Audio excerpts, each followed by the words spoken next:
which both sides make concessions to the other, but both sides' core national interests are respected. That is still possible. In fact, I'm optimistic that we're relatively close to finding that kind of compromise.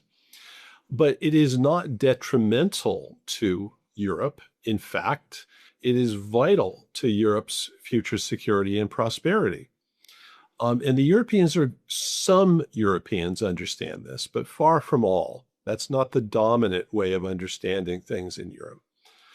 But I think Europe has got to grasp this if it's going to find a way forward. Now, there are other issues at stake between the United States and Europe.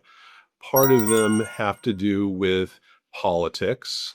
I think there has been what I'll call sort of a liberal progressive approach to governance in Europe among most European leaders for quite some time, that the United States under the Trump administration regards as self-defeating for Europe, that it is in fact undermining the sources of good governance and stability in Europe over the long term. And that's an issue that is also in play between Washington and various European capitals right now. There are also issues over trade, issues over internet freedom, freedom of speech.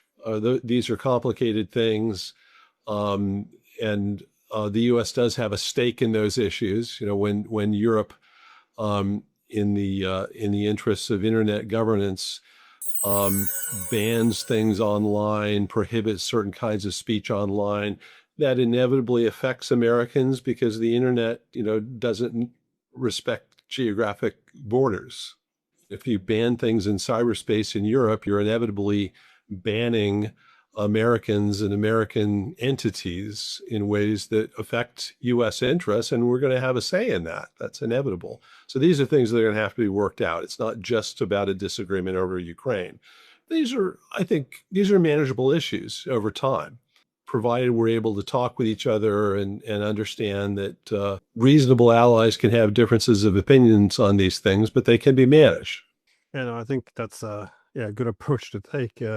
Well, I know you're former director of Russia analysis at the CIA, but nonetheless, to suggest that this war isn't simply about Europeans helping Ukraine to fight an evil invader, again, cosplaying World War II. I mean, that's enough to have one labeled Putin apologist in Europe these days. So there's not much room for trying to navigate these difficult times. But in terms of